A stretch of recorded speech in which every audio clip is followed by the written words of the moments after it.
Yo YouTube, what's going on? And welcome back to another video. So I'm back from Champions. It was a nice couple days, and what a banger game we have had today. Fnatic versus RRQ on Ascent was, in my opinion, one of the best kind of VODs to watch for IGLing, because I'll be honest, I'll put my hands up, I've not watched that much RRQ, okay? And I mean really kind of dived down and looked at the specifics. But my God, this was, in my opinion, as close to like a masterclass as you can possibly get. Fnatic brought out a completely new comp. Vise, Sage, it's literally the same as their previous comp, but they've got rid of the chamber and they've put in the Sage. And I think for most IGLs, I don't think that they are that tested. If you want to know, if you want to almost go on fraud watch and see if an IGL knows how to kind of problem solve against one of these compositions, I don't think you'll find many. Maybe 4 or 5. Like, you have to be a real dedicated IGL, and I think you also have to have good coaching staff. All my praise goes to Crazy Guy and the coaching staff of RRQ, because this, for me, was stunning to watch.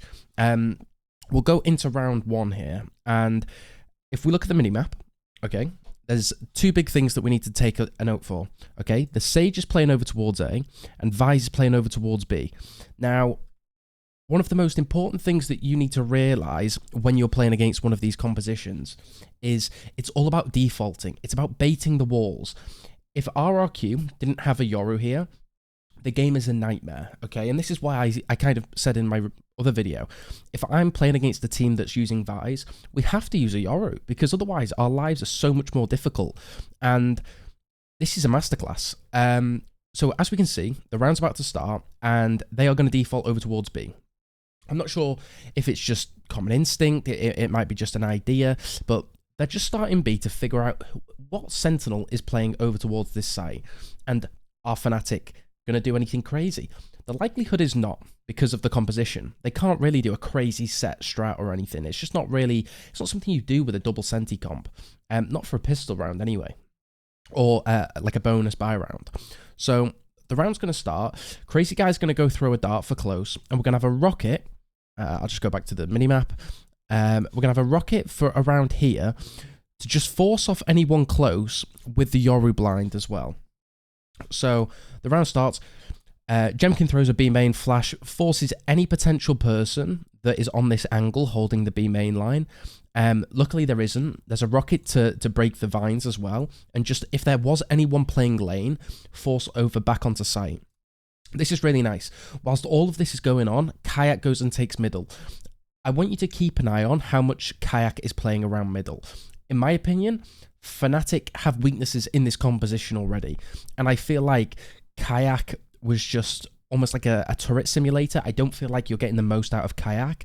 You can't really base your whole game plan and composition around Kayak, but I definitely feel like Fnatic could have utilised him a lot better. So Kayak's going to go and take middle control.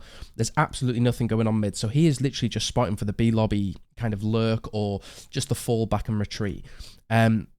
Whilst this is going on, Jemkin and Crazy Guy are trying to bait this wall, okay? The Yoru clone gets popped, but Chronicle does an incredible job of defending it, okay?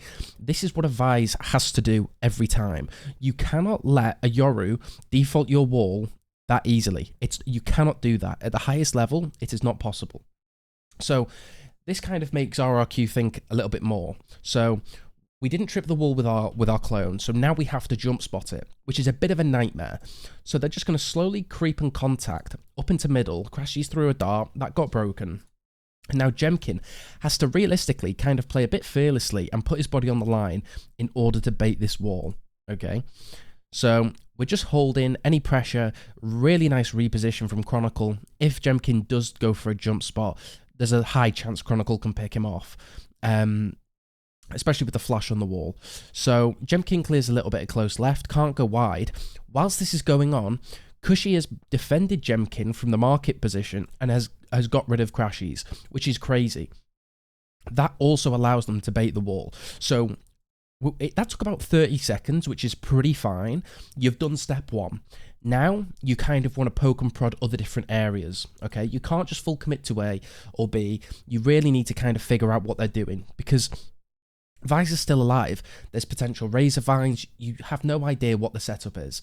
But from Crazy Guy's mind, you've done what you wanted to. Now you can kind of play the game, because they can't as much gamble stack sites and kind of go, right, okay, we'll wall A and just leave Alfier alone on A, and we'll go play 4B. You know, just certain gamble stacks like that. Bosa's holding over towards middle. And as we can see, RRQ are now going to go for a B split, essentially. So the smoke goes up, and Bosa and Alfier have a really nice idea here. Wall up. Bosa just got a little bit unlucky. I feel like he probably could have gotten a kill here if he didn't jump up. The jump up has completely ruined his kind of like little mini strat, I guess. Alfier has a little smirk in the bottom, and he is still cautious of A main, okay, which is nice. And I do feel like it's hard to give my opinion because I'm not in the team, but I do feel like getting Kayak posted up on one of these extremities with an operator or something like that would be so key to this team. And it's the same with RRQ. I feel like if we look back at the round, I do feel like Cypher is underutilized. Like, he's kind of just playing around tiles when I feel like RRQ could have so much more map presence. What do I mean by that? What I would like to see RRQ maybe do in the future, or what they could have done, is had Cypher default over towards A main. Even if it's just like a cage for main here, with a cam, like around here, just to make Alfier even more cautious. Because as soon as you lose map control, what Alfier is going to want to do is he is going to want to wall. You have to pressure the Sage. Sage, in my opinion, because a lot of teams and players are playing her now, and I feel like she has had buffs, but I don't feel like she isn't that strong. Like, she's very counterable, especially against good IGLs and coaches. Whoops. So yeah, we'll carry on with the round. We can skip past this. And this is really nice. So we go for the B split. Alfia is going to rotate through a short and garden, and the B split is going to continue. Great flash by Jemkin, picks off Chronicle, and Kayak is basically alone on site. He has to life round. You know, Monyet's posted at bottom mid, and Kayak does his very best, but sadly, you know, can't come out with a round win. We're going to go right back into the next round now, okay? And this is where it gets even more kind of high level and mind games, because now that Fnatic know that RRQ know that the wall is B main, they have a counter to it. So they've put the Vice wall over towards middle, and we are basically going to see if they do a B main default, and if they do, we can 3-man hold and kind of play around it, which is a really nice idea. You can fight the clone as a 3, and if not, you can maybe do a strat like just a fast reclear or a fast fight or just something along those lines. And as we can see, what are RRQ going to do? We are going to now default over towards A. What's their A hold like? You know, how easily can we bait Alfier's wall? Really nice, one-way, slow, but Monyet TP's across. Alfier's completely alone, but this is all right for now. The smoke completely negates Alfier and forces him to go back. And as we can see, Kayak's just going to go back middle again. You know, Cressy's going to try and hold his top mid whilst Kayak's posted up for tiles. And RRQ are just going to linger around A. See what we can get. I want to make this extremely clear, okay? When you're playing a composition, such as Fnatic's, defense is claustrophobic, okay? It's a composition that is so CT-sided that you're not really allowed to take risks. The only person that you want to take a risk is Kayak, because as long as your double wall sentinels are online, the game is playable. And I do feel like one of Fnatic's counters here is, if I'm watching this VOD, I'm thinking, this is counterable. This like has gaps. And it's proven. I do feel like RRQ should have won this game. They had a really slow start, kind of missing out on the T-side pistol and things. And when you're in RRQ's spot, there's a lot you've got to do. It's so much, and it's a lot of taxing energy on the IGL, because you can't make any mistakes. If you make a mistake, you're going to lose the round. And you know, RRQ don't have that many chances. What, 4 rounds for Fnatic? 4 rounds is all it takes. I think if RRQ had had another couple rounds, let's say they won the T-side pistol, and this wasn't such a high score, it's a completely different game. My stock in Crazy Guy has gone so much higher. He's incredible. Anyway, let's carry on. So, Jemkin throws out the clone over towards A main, and Fnatic react with a one kind of sided smoke and the wall, with a little gap for Alfia to play in. It's really nice. As we can see, 2 players are still posted up middle. Crashy's going to drone, whilst Kayak takes a little bit more space top mid, just seeing if he can get a pick. Alfia has a really nice counter to it, just breaking the tiles, applying that pressure. And at this point, Crazy Guy is still kind of just coming up with an idea. Like, it's quite clear already that it's probably going to be an A split, but for me, the golden rule, if we look at the minimap, is this Sage Wall is only one segment broken, okay? So if you're Boaster, if you're Alfia, nobody's going to go through this gap, okay? Realistically, when you encounter a Sage Wall, you want to break at least 2 or 3 segments. I would always go for 3, because if you go for 1 or 2, the choke is too tight. So we do a dart to re-clear middle. This forces the players back a little bit. Kayak's going to go back through spawn and maybe just give it a jump spot. And at this point, Crazy Guy is pretty comfortable in calling an A split. He throws an early drone at 35 seconds just to get a little bit of info. Maybe just bait some of the slows out of Alfia. But as we can see, he's got none left. Omen paranoia for door. Kayak tries to get a timing off of it, but luckily Zephyro kind of dodged the paranoia. And this is where we get a really nice A split. Look at the timings. Look at the flood. Look at the spacing between the players. It's so coordinated and it's so calculated. It's beautiful to watch. And it really does just only get better from here. I think we can skip this round, but I'll yap whilst it's going on. It's a real shame for RRQ, and I feel like a lot of the coaches and the players will probably be a little bit disappointed. Abyss was a different story, but for this Ascent, they were good, man. They were really, really good. This is how high tier Valorant should be played. RRQ are a good team, and I feel like they definitely have maybe a little bit of nerves and jitters and things. I know, like, Monyet especially had a really poor game, which is so uncharacteristic for him. I think RRQ lost this. So we'll talk about this real quick. Mistakes like this, for example, they can't happen.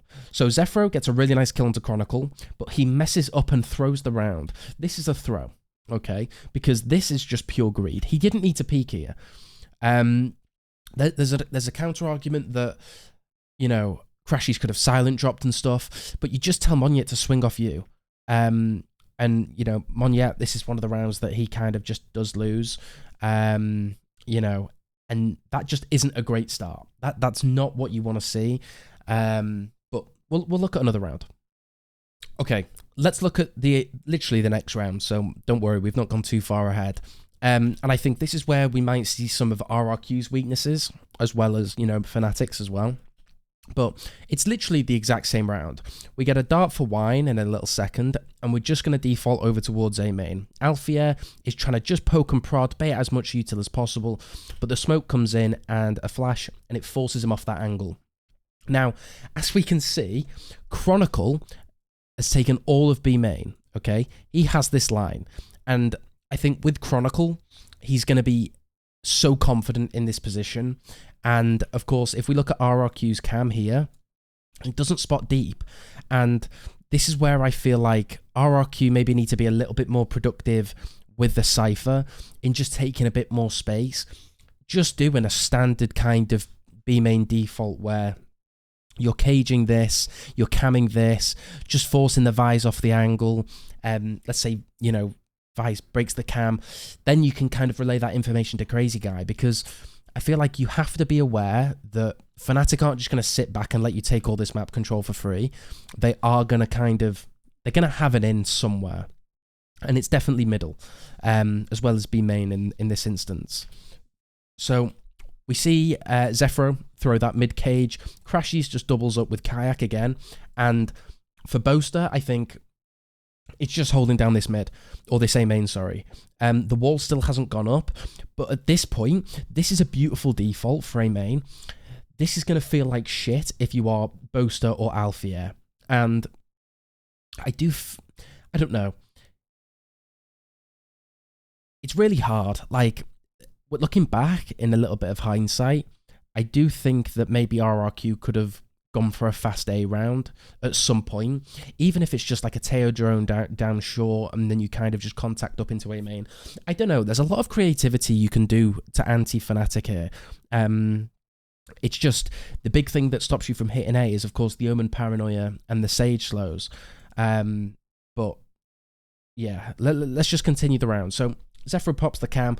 Kayak just still feels a little bit uncomfortable. And I'm going back now to this composition will feel so just claustrophobic, like you can't breathe because you're scared to make mistakes because like map control, and if you're a Sentinel, if you're like Alfier or Chronicle, your util is key. If you kayak and crashes, you cannot die mid. As soon as people start getting picked off, the round falls apart, and so does the comp. So Alfier is probably just going to pop his wall anytime soon, and this is a really nice little detail that they do. So what Fnatic like to do is they will smoke this left side, and they will always wall like this, and it makes it really awkward for the attackers to almost push through the smoke, because Alfier or somebody just could be on this wall, and it's a nightmare. You don't want to take that risk. So we'll probably see Alfier pop that wall over towards A main anytime soon. But you've just got to poke and prod. Like, yeah, wall goes down, 55 seconds left, and RRQ are kind of just going to group over towards A main. I do feel like RRQ don't cycle mid-smokes that often. It's usually just the cages for pressure, which is really nice because in Fnatic's mind, you're thinking, right, okay, well, there was probably Sova and Cypher over towards B, but Chronicle has all of B main. And if we look at Zephyro, he's barely got any util left. But I just think this cam is so pointless.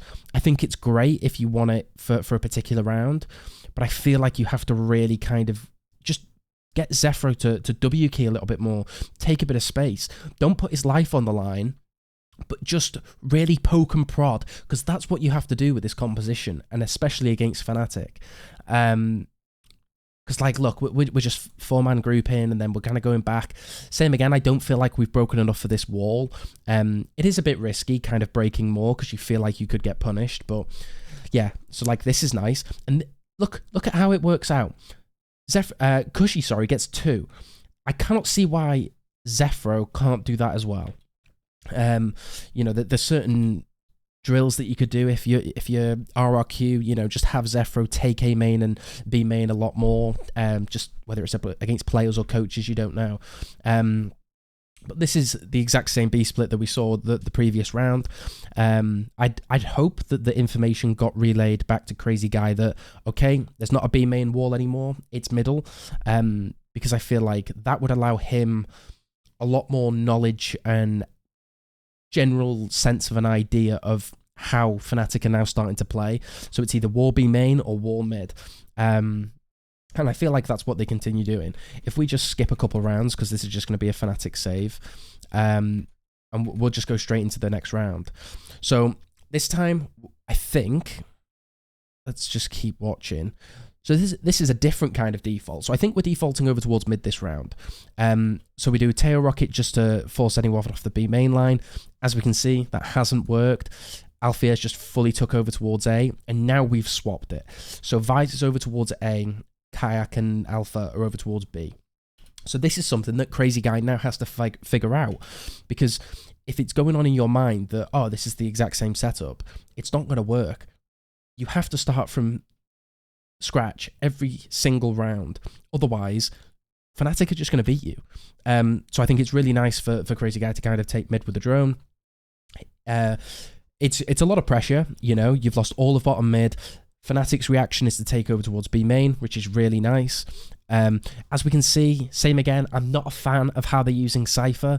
I feel like it would be so much more impactful having Cypher on these B main or A main extremities, just to cage in a cam, a simple default. I feel like would give them a lot more space and control. Because, like, let's be honest, they have no A main info.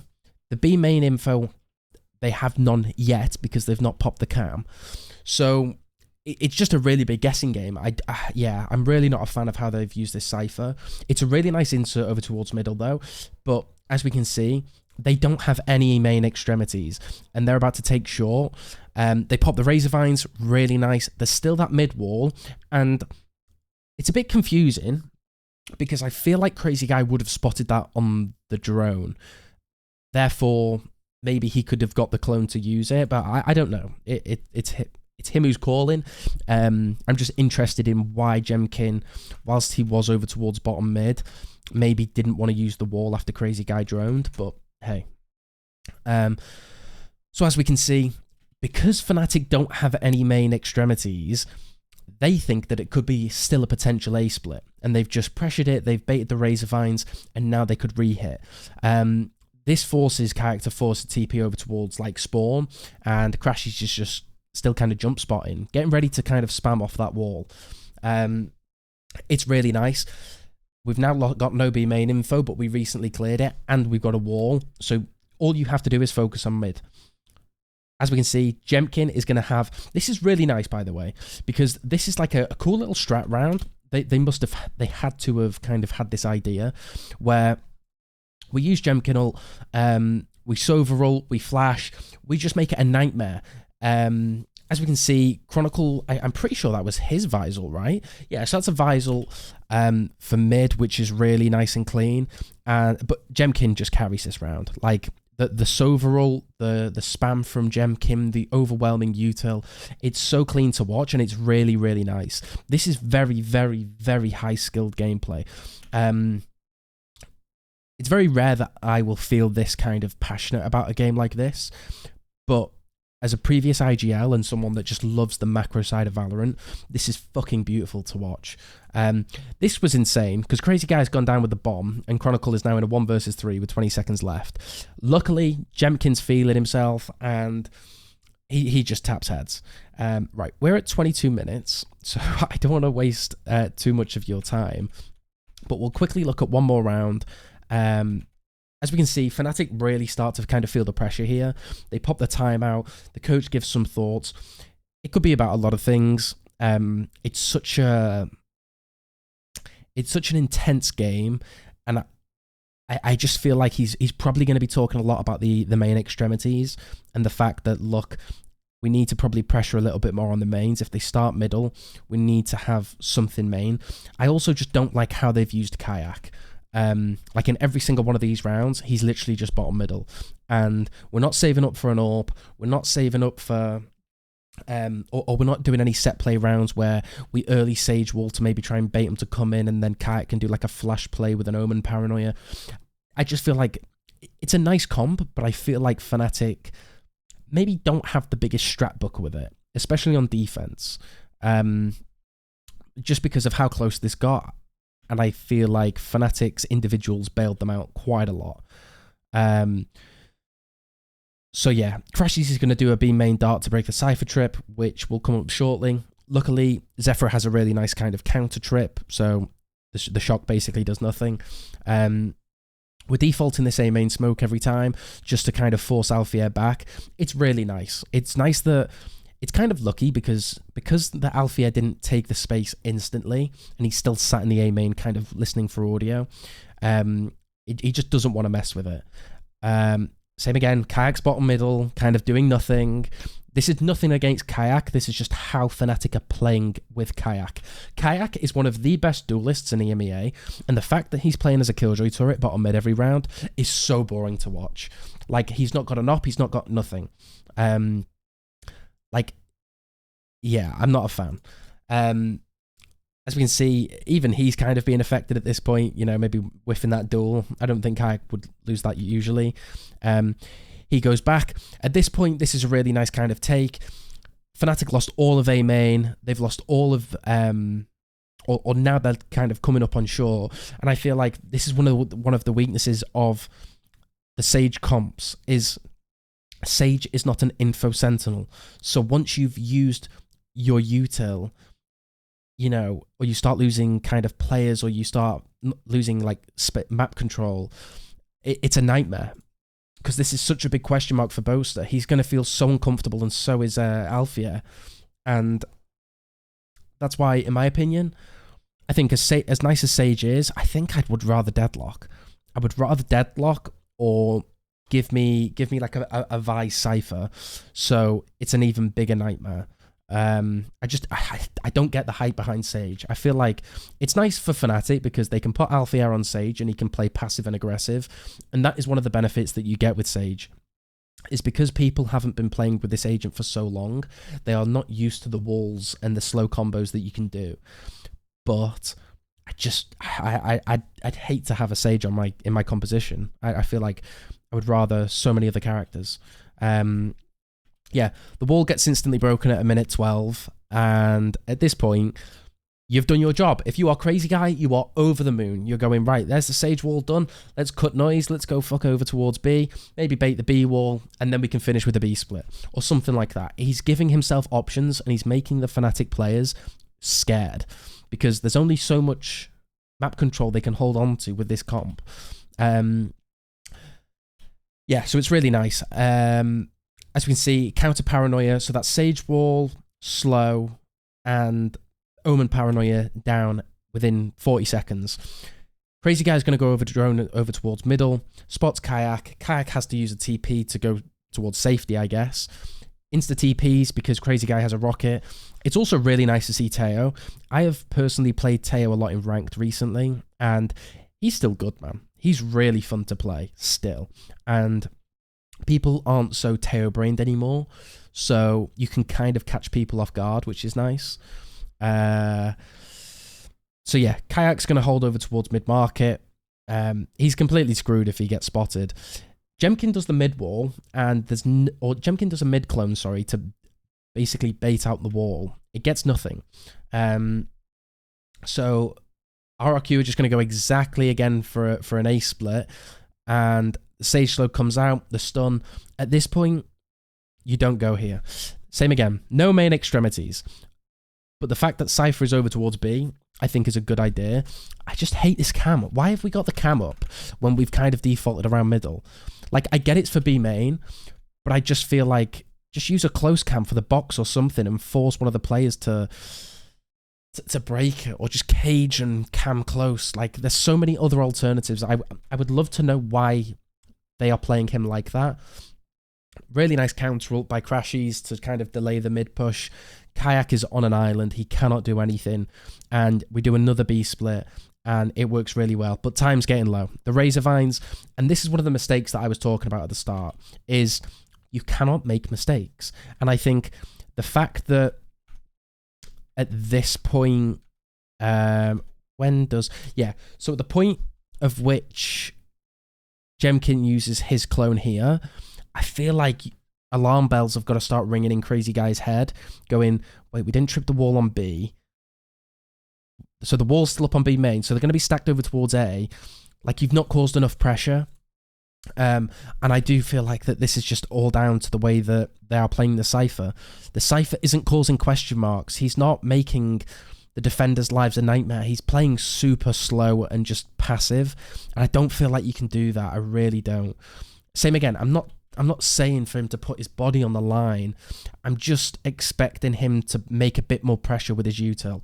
Like, exactly like, you know, the A main default on split, where Cypher can double cage like ramp and main, and it causes so many question marks because you've got to have a player ramp, and then you've got to have one over towards main as well.